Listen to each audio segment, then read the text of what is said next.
कहानियों की दुनिया में स्वागत है आप सभी का। मैं हूँ सीमा और आज आप सभी को सुनाने जा रही हूँ शरत चंद्र जी की लिखी हुई बांग्ला कहानी बोझ का हिंदी अनुवाद। मुझे ये कहानी बहुत पसंद है, उम्मीद है आप सबको को भी उतनी ही पसंद आएगी। तो चलिए शुरुआत करते हैं। सागरपुर में खूब धूमधाम है, नगाड़ों और नौबत की धूम से गांव में सरगम है। हफ्ते भर से यहाँ जो उधम हो रहा है उससे आसपास के 4-5 को उसके सभी गांव के लोग परिचित हैं। इस राजसूय यज्ञ में ढोल नगाड़ों का मेला, नौबत वालों का प्रदर्शन और कांसे के बाजे वालों का ऐसा समा बंधा था कि गांव वालों ने इसके पहले ऐसा जश्न कभी न देखा था। मनुष्य के आनंद कोलाहल में तरह तरह के बाजे वालों ने वृद्धि कर दी है।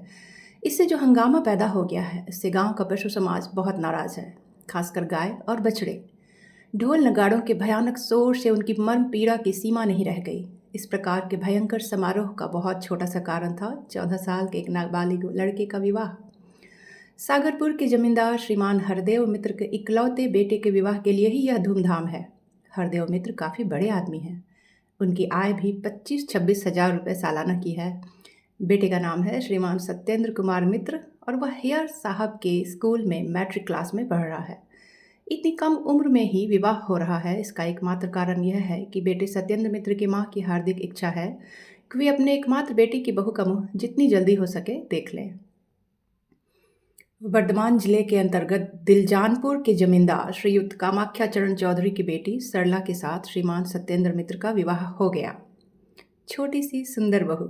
सत्येंद्र बहुत ही प्रसन्न है। सुंदर छोटी सी 10 साल की गुड़िया जैसी बहू का मुंह देखकर सत्येंद्र की माँ बहुत प्रसन्न हुई। ब्याह के दूसरे साल ही हरदेव बाबू को बहू को विदा करवा कर लिया आया है। इतनी जल्दी का कारण सत्येंद्र की माँ की इच्छा थी कि बहू मायके में ना रहे। वे कभी कभी कहती थी कि ब्याह के बाद बहू को मायके में नहीं ससुराल में रहना चाहिए। उनकी राय को बुरा भी नहीं कहा जा सकता।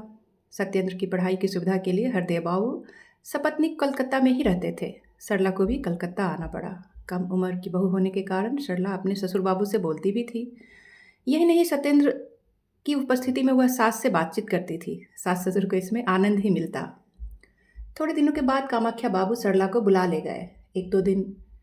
एक दो महीने बीतने के बाद बहुत गुस्सा होकर सत्येंद्र ने कहा, किताबों पर इतनी गर्द जम गई है, दवात की स्याही भी सूख गई है, घर में कोई भी ऐसा नहीं कि इनकी चिंता करे, देखे भाले। बात माँ की समझ में आ गई। उसने यह बात हरदेव बाबू के कानों तक पहुँचा दी और उन्होंने हंसकर कार्यवाही की कि बहू को विदा कर लाने के लिए आदमी भेज दिया। समधी के नाम एक चिट्ठी भेजी। यहाँ घर में बड़ा झंझट, एक उपद्रव खड़ा हो गया है। बहू के लाए बगैर यह शायद शांत न होगा, इसलिए बहू को विदा कर दीजिए। सरला आई। सत्येंद्र के छोटे मोटे काम वही किया करती थी। किताबों को झाड़ पोंछ कर ठीक से रखती, कॉलेज जाने के कपड़े ठीक रखती। वह बहुत सतर्क रहती कि कहीं जल्दी में कमीज की दो बाहों में 2 तरह के बटन न लग जाएं, खाने में देर न हो जाए, कॉलेज की घंटी बजने ही वाली है, जल्दी में किसी पाँव के जूते न बदल जाएं, गंदी कमीज को चादर से ढककर न जाना पड़े। इन सब बातों की फिक्र सरला ही करती।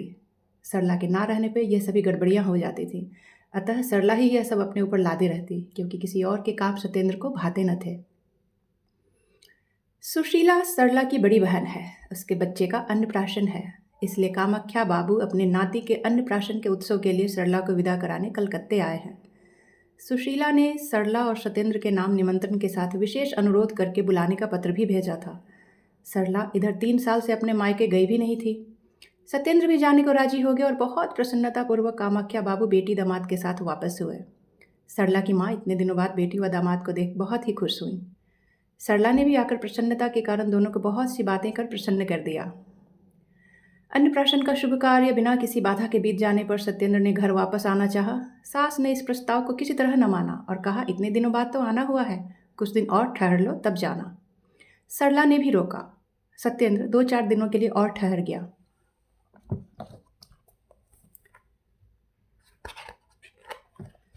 फिर 2-4 दिन भी गुजर गए, फिर भी सरला ने जाने की अनुमति न दी। लेकिन बिना जाए काम भी कैसे चलता, पढ़ाई लिखाई का काफ़ी नुकसान होगा, इम्तिहान भी पास ही है। चलते समय सरला ने प्रश्न किया, मुझे लिवाने कब आओगे? सत्येंद्र ने कहा, जब भी आना चाहोगी, तो 10-12 दिन बाद ही लिवा ले जाना। यह सुनकर सत्येंद्र की खुशी का ठिकाना न रहा। सरला से उसने इतनी आशा न की थी। सरला बहुत रोई। रोते रोते पति को विदा करते समय कहा, देखो मेरे बारे में चिंता मत करना, और हाँ, रात को बहुत देर तक जागकर पढ़कर बीमार मत हो जाना। रात को 10 बजे से अधिक देर तक ना पढ़ने की सरला ने अपने सिर की कसम दिलाई और न जाने कैसा सूना सूना सा मन लेकर सत्येंद्र कलकत्ता आया। सत्येंद्र एक किताब खोले बैठा था, लेकिन मन में कोई दूसरा ही द्वंद्व मचा था। सत्येंद्र ने गिना तो पता लगा कि दिन भर में 26 लाइनें पढ़ी हैं उसने। दुखी होकर सोचा कि ऐसे तो फेल होना निश्चित है। फिर दुख का स्थान क्रोध ने ले लिया। उसे रह रहकर सरला पर ही क्रोध आ रहा था। उसी के कारण यह सब है। कलकत्ता आए 5 दिन हुए, फिर भी पढ़ाई शुरू न हुई। पहले तो जब वह रहती थी उसकी मौजूदगी के कारण नहीं पढ़ सकता था, क्योंकि 10 बजते ही वह बत्ती बुझा देती थी। सोचा था कि वह नहीं रहेगी तो अच्छी तरह पढ़ाई होगी, लेकिन यह तो उल्टा ही हुआ। सोचा कल ही लिवाने चला जाऊंगा, इसमें शर्म की क्या बात है। शर्म के लिए क्या फेल ही हो जाऊं। सत्येंद्र उसे बुलाने का कोई ना कोई बहाना सोच रहा था। सोचता था कि कैसे कहा जाए। लज्जा की बात थी। उसे ताज्जुब था कि उसे इतना प्रेम कैसे हो गया 2 दिनों में ही। इसी समय नौकर ने एक तार ला कर दिया। सत्येंद्र को महान आश्चर्य हुआ। उसे सोचने का समय ही ना था कि वो तार कहाँ से आया। जल्दी से लिफाफा खोला और पढ़ते ही हृदय काँप गया। उसका सिर एकाएक चक्कर खाने लगा। सरला बीमार है। उसी दिन हरदेव बाबू सत्येंद्र के साथ दिलजानपुर के लिए रवाना हो गए। कामाख्या बाबू मकान के बाहर ही मिले। इन्हें देखते ही हरदेव बाबू ने चीखते हुए पूछा, मेरी बहू की कैसी तबीयत है अब? कामाख्या बाबू ने कहा, भीतर आइए। हरदेव बाबू ने भीतर जाकर देखा। एक दिन में ही सरला की यह दशा कि देखकर पहचाना भी नहीं जाता। उसे विसूचिका रोग हो गया था। आंखें जैसे गड्ढे में धंस गई थी। कमल की तरह खिले रहने वाले चेहरे पर जैसे स्याही पुत गई हो। अनुभवी हरदेव बाबू को समझते देर न लगी। हालत अच्छी नहीं है। दुखी होकर आंखें पोंछते हुए पुकारा, बेटी सरला। सरला ने आंखें खोल दी। अभी उसे पूरी तरह चेतना थी। कैसा जी है बेटी? सरला ने कहा, अच्छी तो हूँ। दोनों ही एक दूसरे की बात समझ गए, जैसे उनमें आपसी समझौता हो। जब सब लोग वहाँ से हट गए, सत्येंद्र सरला के पास आकर बैठा। घबराहट और कष्ट के कारण उससे बोला न जाता था। सूखे हुए गले की भरभराई आवाज़ से उसने पुकारा, सरो। चाहे गला सूखा हो या स्वर बैठा हो, इससे भला क्या अंतर? आखिर है तो वही चिरपरिचित आवाज़, वही प्यार की पुकार, सरो। क्या इस आवाज़ की पहचान में गलती हो सकती है? सरला ने आंखें खोली और देखा। पहले ही हरदेव बाबू को देखकर उसे विश्वास हो गया था कि सत्येंद्र भी जरूर आया होगा। सत्येंद्र को देखते ही जैसे वह सब कुछ भूल गई। उसकी पति से छेड़छाड़ व मजाक करने की बहुत आदत थी। उसने तत्काल ही हंसकर पूछा, क्या लिवाने आए हो? सत्येंद्र का गला रुंध गया था। किसी तरह अब तक वह आंसुओं को रोके हुए था। सरला की दशा देखकर उसके धैर्य का बांध टूट सा गया। सत्येंद्र जानता था इस समय नहीं रोना चाहिए, लेकिन बेचारी आंखों को इतना ज्ञान कहाँ। धीरे धीरे एक के बाद एक, बूंद के बाद बूंद आंसू टपकने लगे। वे आज सरला के अंगों में समा जाना चाहते थे। उन्हें क्या पहले ऐसा योग मिला है? नहीं, कभी नहीं मिला। सत्येंद्र या सरला के लिए क्या वे इस मौके को छोड़ दें? इसके पहले सरला ने भी कभी पति को रोते नहीं देखा था। वह भी फपक कर रो पड़ी। बहुत देर बाद आंखें पोंछकर बोली, छी छी, रोते हो? मर्दों को क्या रोना चाहिए? यह क्या? सरला ठीक ही समझी। चाहे भीतर की आग से जलकर वे सूख कर कांटा हो जाएं, पर एक भी बूंद बाहर न टपके। आंसू तो औरतें के हिस्से में है ना। पुरुषों को उसे छूने का अधिकार ही नहीं है। मन के कष्ट से चाहे गल गल जाओ, पर रोने का अधिकार नहीं। रोओगे तो औरत हो जाओगे। यह व्यवस्था क्या तुम ही लोगों के लिए है? सरला ने सत्येंद्र का एक हाथ अपने हाथ में लेकर उसे दबाते हुए कहा, क्यों, तुम दूसरा जन्म होने की बात मानते हो? रोते हुए सत्येंद्र ने जवाब दिया, पहले की तो नहीं जानता, लेकिन आज से पूरी तरह मानूंगा।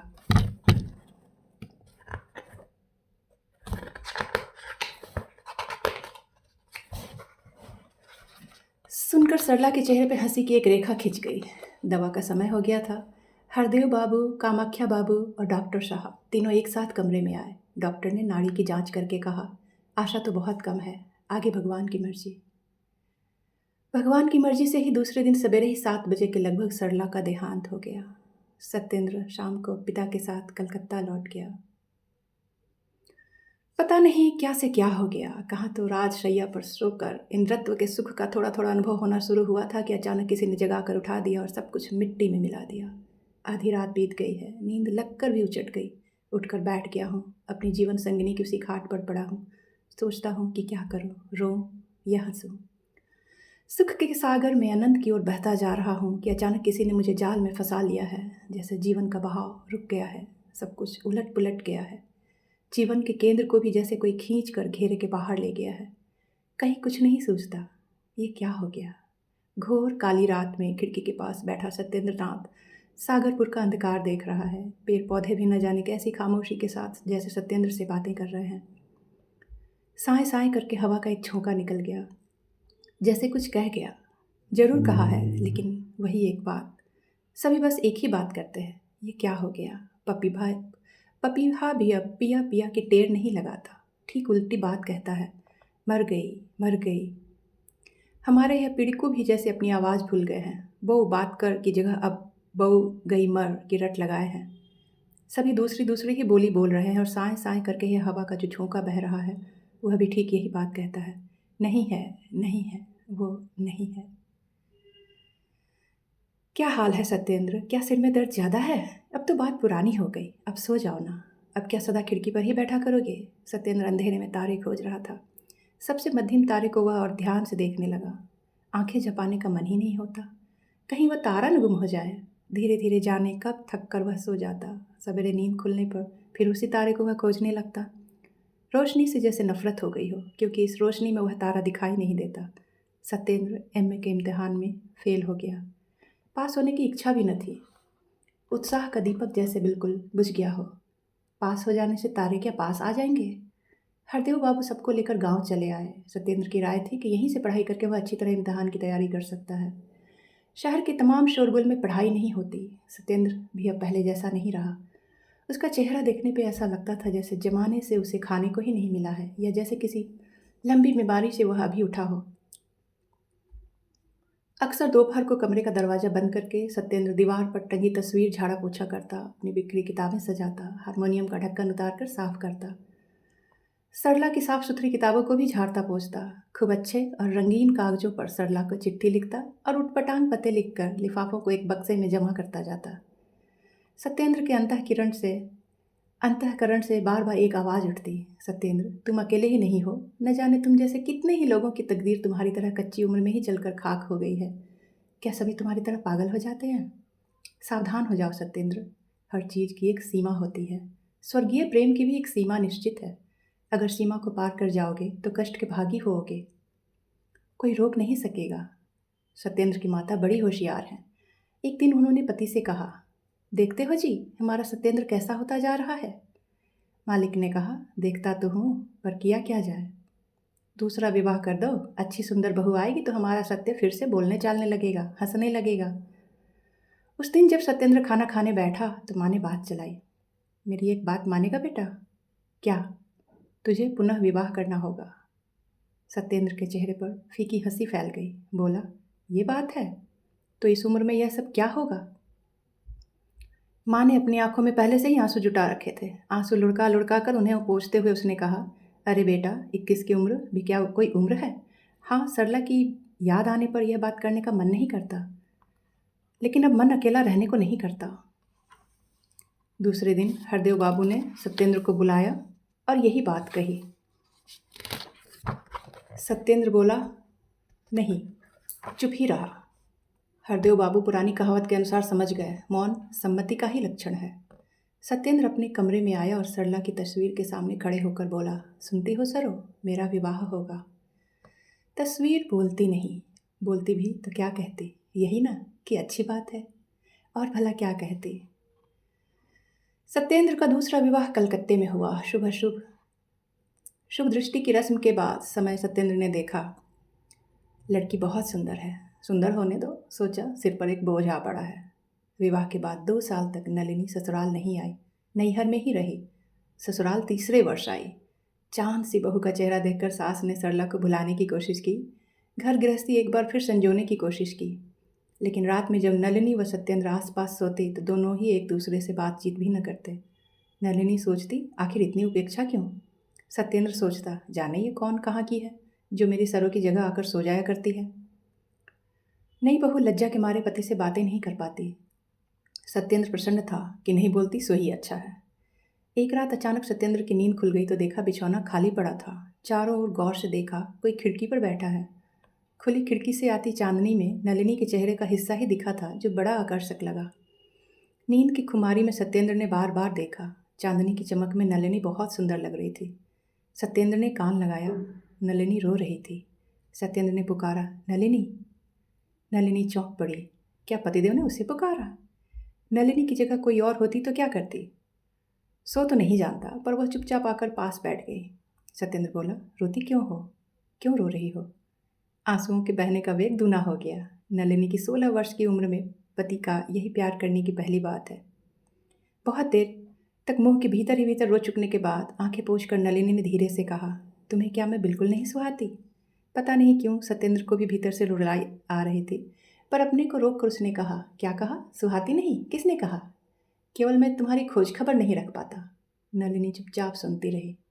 कुछ देर नीरव रहने के बाद सत्येंद्र ने फिर कहा, सोचा था कि यह बात किसी से ना कहूँगा, क्योंकि कहने से कोई लाभ नहीं, पर तुमसे छिपाऊंगा भी नहीं।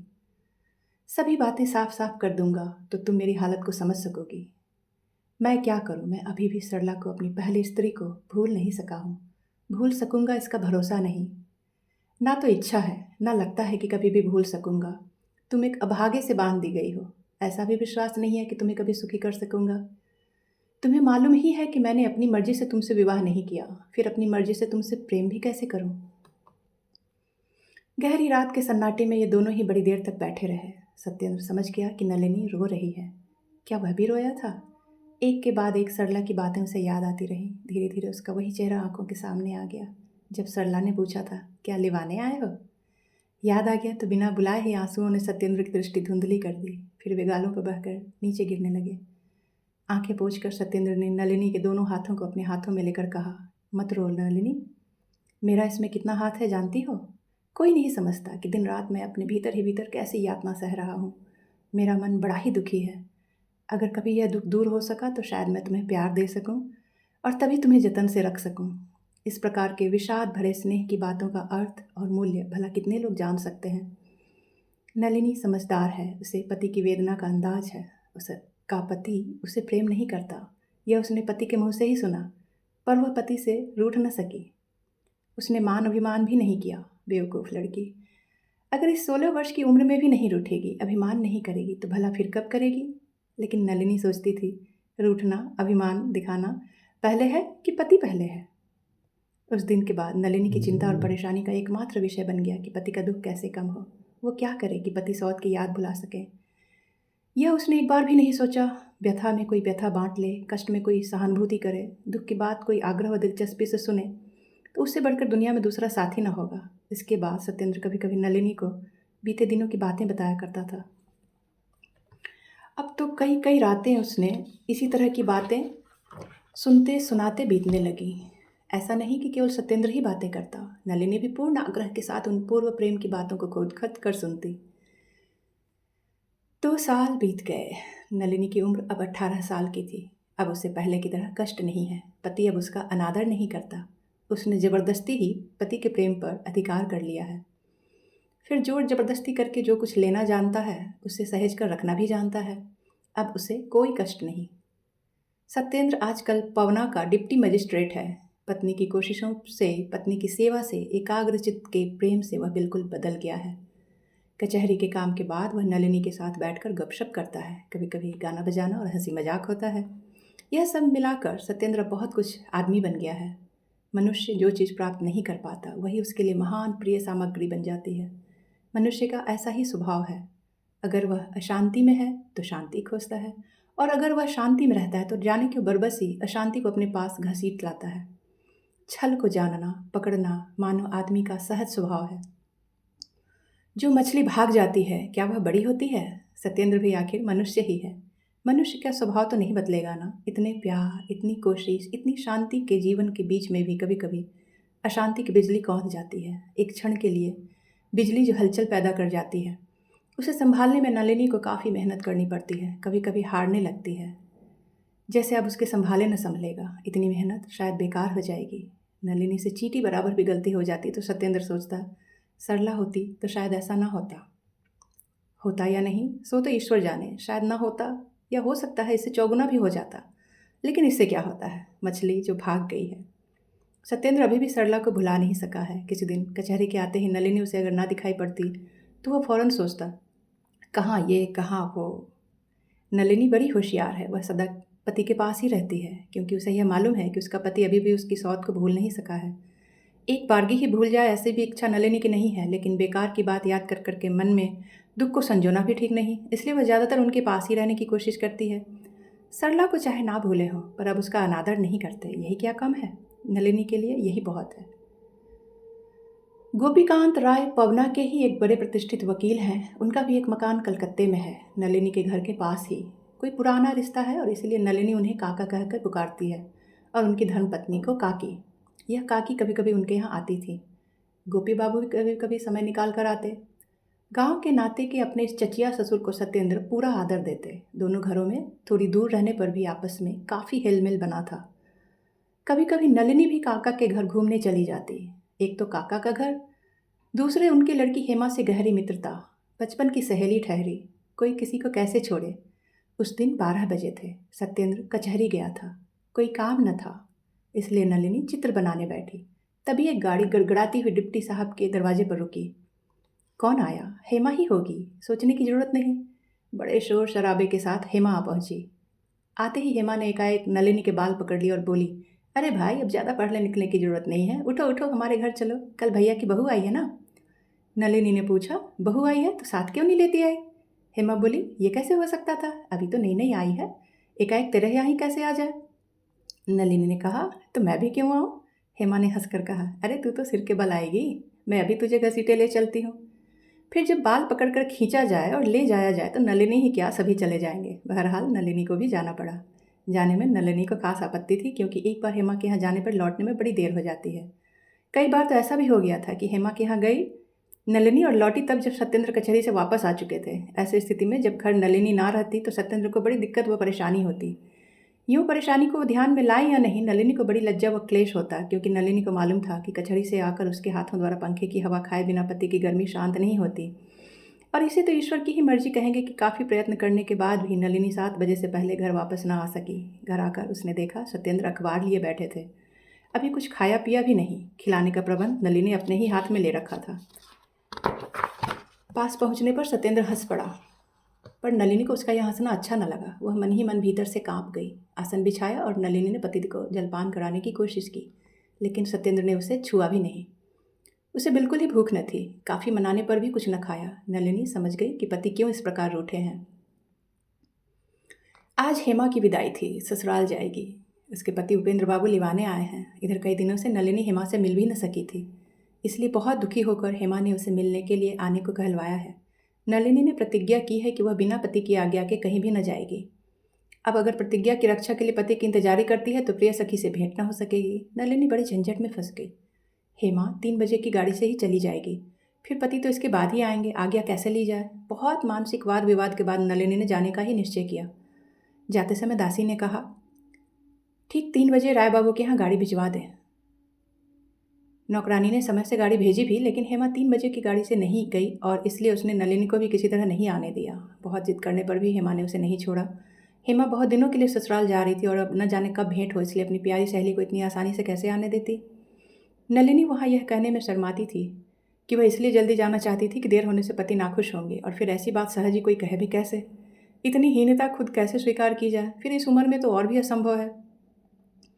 अंत में विवश होकर यह बात भी उसने हेमा से कही, पर हेमा इस पर विश्वास कैसे करती। उसने परिहास किया, मुझे बेवकूफ़ ना बना, नाराजी वराजी की बात मैं अच्छी तरह से समझती हूँ, उपेंद्र बाबू भी तो नाराज़ होना जानते हैं। उसकी बात को हेमा ने हंसकर उड़ा दी, पर नलिनी को बहुत तकलीफ हुई। वह कैसे कहती कि सबके पति एक ही ढांचे में नहीं बने रहते, क्या सभी उपेंद्र बाबू की तरह ही होते हैं।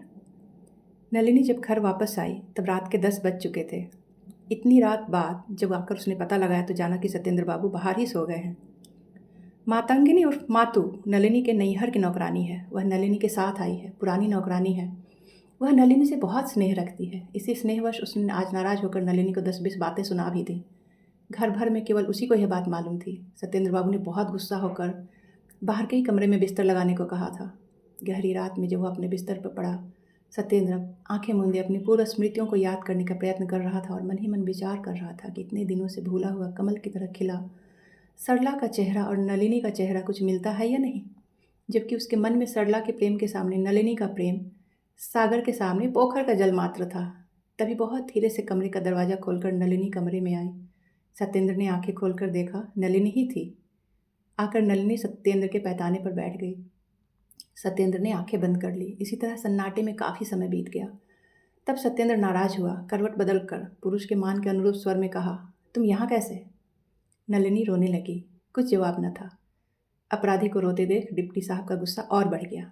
इसलिए और तेज आवाज़ में बोले, बहुत रात हो गई है, जाओ भीतर और जाकर सो जाओ। नलिनी रोती ही रही और आंसू पोंछकर धीरे से बोली, तुम भी चलो ना वहीं सोने। सत्येंद्र ने सिर हिलाकर कहा, मुझे बहुत तेज नींद आ रही है, अब नहीं उठ सकता।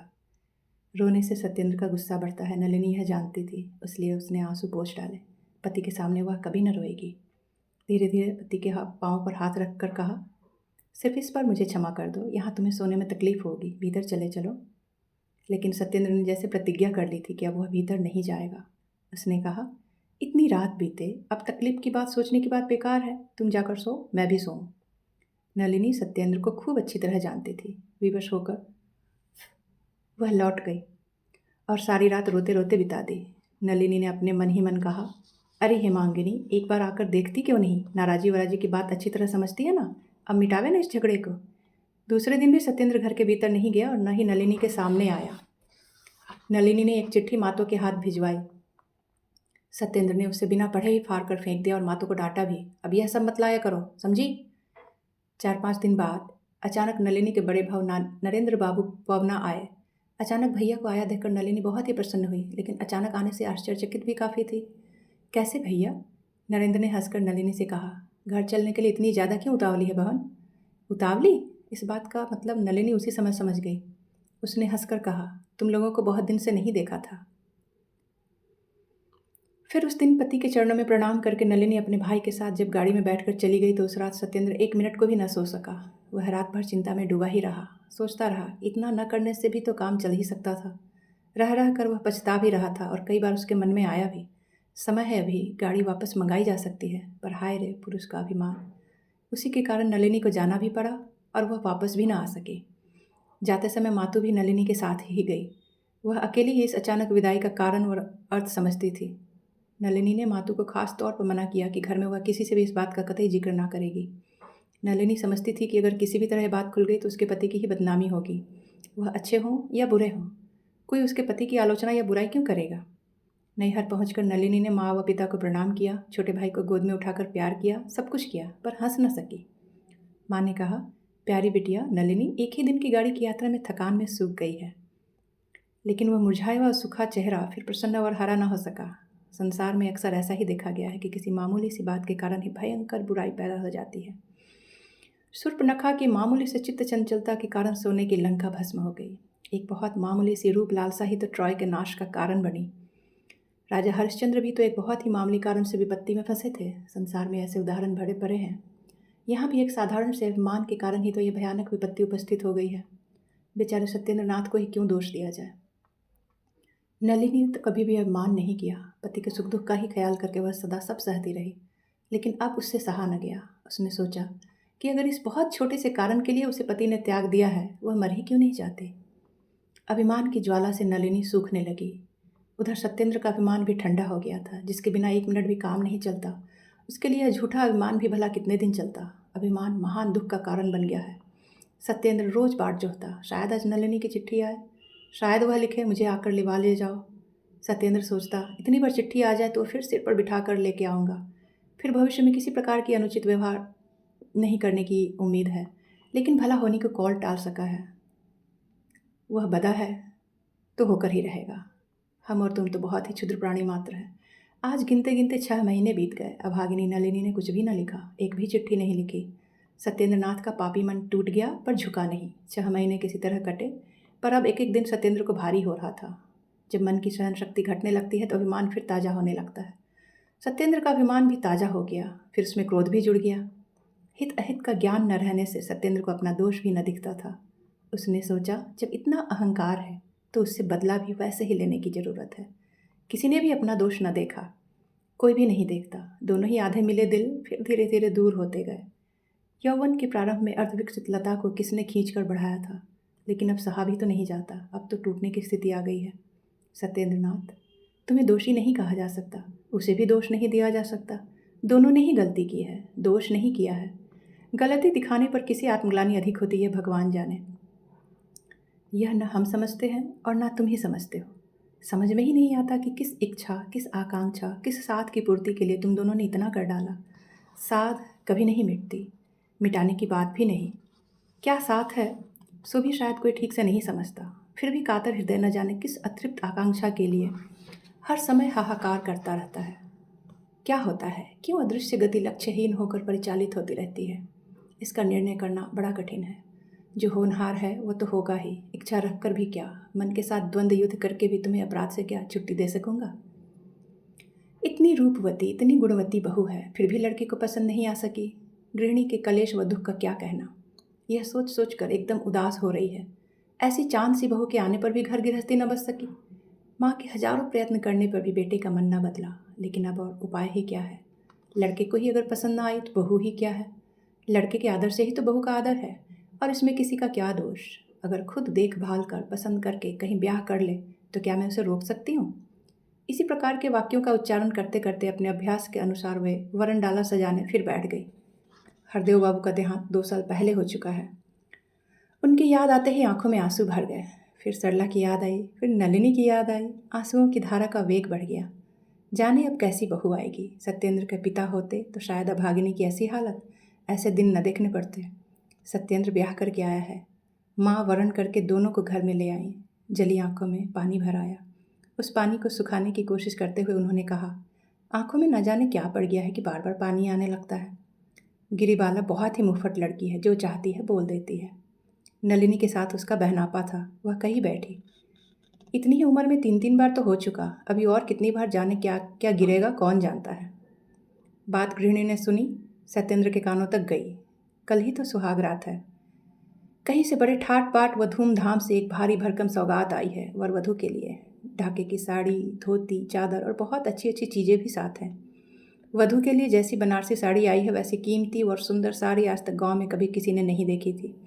सभी को ताज्जुब था, सभी पूछते थे कहाँ से आई है ये सौगात।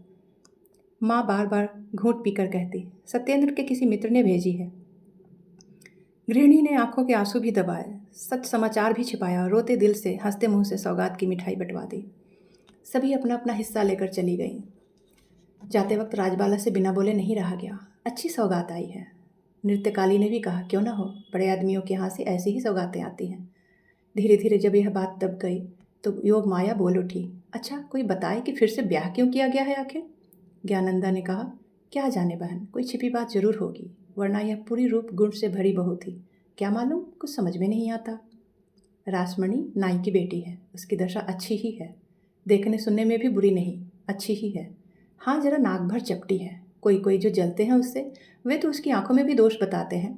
हाथी की आंखों से भी छोटी छोटी आंखें हैं।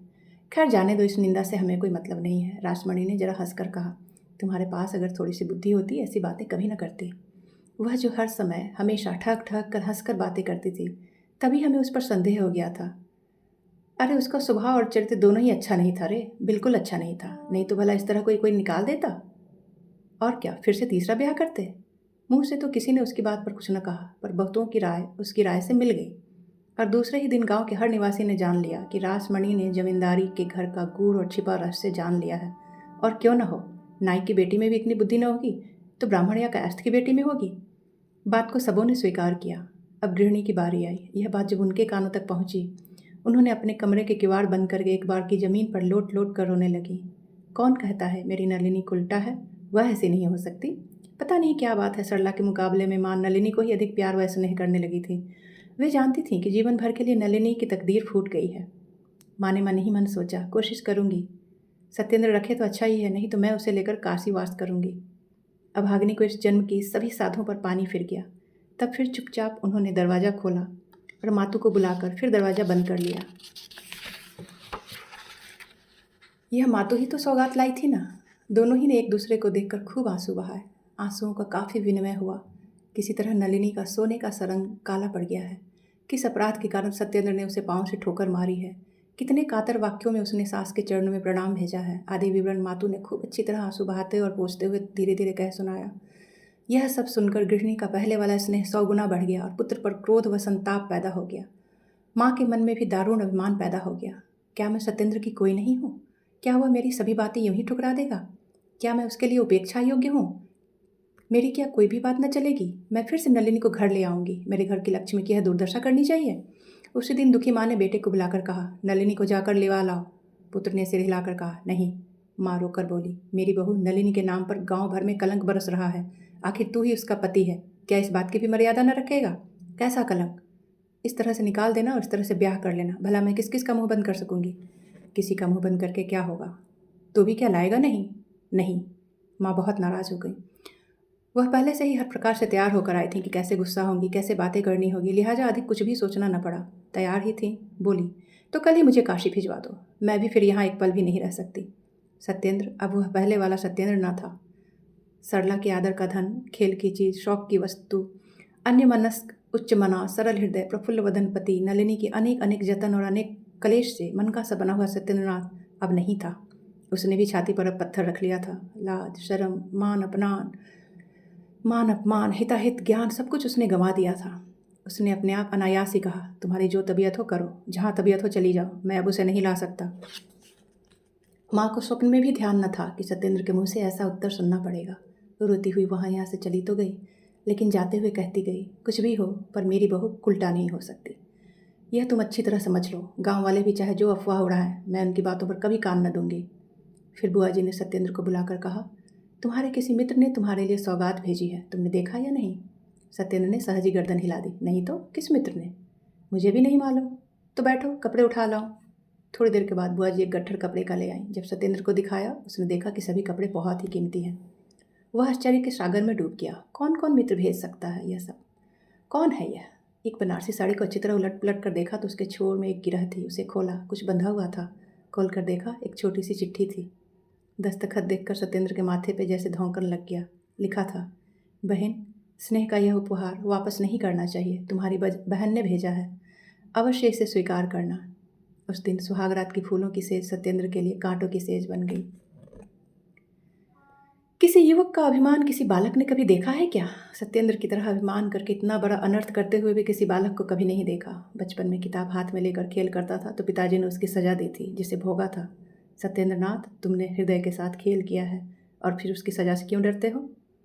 तुम लोग युवक हो ना, सारा संसार ही तुम्हारे लिए सुख का, शांति का निकेतन है। मगर जरा ये तो बताओ कि तुम्हें किसी को क्या कोई ऐसा समय नहीं लगा कि जब सचमुच ही अपने प्राण बोझ बन जाते हो, जब जीवन की हर नस शिथिल होकर ढलने लगी हो? अगर तुम्हारा अपना अनुभव ना हो तो जरा सत्येंद्रनाथ का अनुभव ही देखो। अगर उससे घृणा करने का जी चाहे तो खुलकर आज़ादी से घृणा करो। हाँ, घृणा ही करना, सहानुभूति न दिखाना। घृणा करोगे कुछ होगा नहीं, कुछ कहेगा नहीं। दया न करना, नहीं तो मर जाएगा। अगर पापी ही मर जाए तो प्रायश्चित कौन भोगेगा?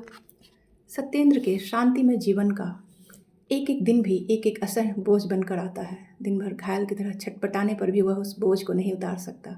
कभी कभी रह रहकर बीच बीच में सत्येंद्र को लगता है कि मानो वह जीवन के अतीत की बातें भूल गया है। हाँ, अगर भूला नहीं तो सिर्फ यह बात कि उसकी प्यारी पत्नी नलिनी पबना में चरित्रहीन हुई थी और वह अपने पति द्वारा त्याग दी गई है। सत्येंद्र के तीसरे ब्याह को भी 2 महीने बीत गए। आज अचानक सत्येंद्र को पत्र और एक छोटा सा पार्सल मिला है। पत्र नलिनी के भाई नरेंद्रनाथ का है। लिखा है, सत्येंद्र बाबू, बिल्कुल इच्छा ना रहने पर भी आपको ये पत्र लिखने को विवश हुआ हूँ। सिर्फ अपनी प्राणाधिका बहन नलिनी के कारण। मरने के पहले उसने आपको बहुत बहुत आग्रह करके कहा था कि यह अंगूठी आपके पास ही भेज दी जाए। वही आपके नाम की अंगूठी आपके पास भेज रहा हूँ। मेरी स्वर्गीय बहन की इच्छा थी कि आप इसे अपनी नई पत्नी को पहना दें। आशा है कि उसकी यह अंतिम इच्छा पूरी होगी और मरने के पहले वह आपसे बहुत बहुत अनुनय करके कह के गई है कि उसकी छोटी बहन कष्ट ना पाए। जब नलिनी को एक पुत्र संतान हुई थी और मर गई थी तो सत्येंद्र ने यही अंगूठी उसे पहना दी थी। पता नहीं सत्येंद्र को यह बात याद आई या नहीं। सत्येंद्रनाथ अब पबना में नहीं है। कारण क्या हुआ सो तो पता नहीं, पर माताजी भी काशीवास न कर सकी। नई बहू का नाम है विधु। विधु शायद पिछले जन्म में नलिनी की बहन ही थी।